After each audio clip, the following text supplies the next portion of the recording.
बिस्मिल्लाहिर्रहमानिर्रहीम। अस्सलाम वालेकुम। कान के दर्द का मुअस्सर और घरेलू इलाज जानिए। बावर्ची खाने में मौजूद किन चीजों से कान के दर्द का इलाज किया जा सकता है। अगर आपको कभी कान में दर्द की शिकायत हुई हो तो बखूबी जानते होंगे कि वो कितना तकलीफ देह है। कान में दर्द की कई वजूहात हो सकती हैं, जैसे कि टॉन्सिल्स, कान के अंदरूनी हिस्से में इंफेक्शन, कैविटीज और कान का मैल वगैरह।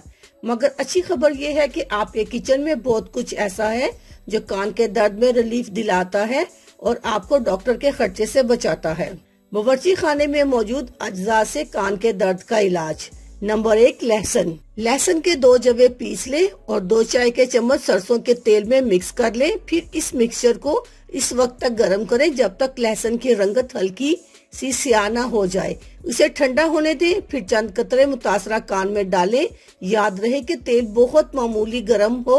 तेज गर्म तेल हरगिज इस्तेमाल न करें। लहसुन की सुन कर देने वाली खासियत दर्द में अफाका देगी।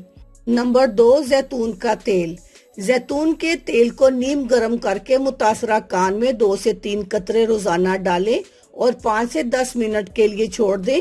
इस अमल को 3 से 4 दिन तक रोजाना दोहराएं, दर्द में आराम आ जाएगा।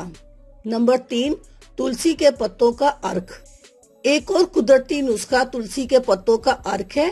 कुछ पत्तों को पीस लें और इन पत्तों से निकलने वाले अर्क को मुतासरा कान में डालें।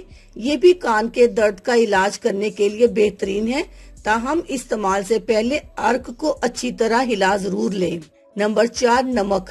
नमक की कुछ मिकदार को हल्की आंच पर गर्म करें और फिर रुई को इस पर फेरें। फिर इस रुई को कान में 10 मिनट के लिए लगा रहने दें। नमक कान के अंदर मौजूद स्याल को खींच लेगा और सूजन कम हो जाएगी।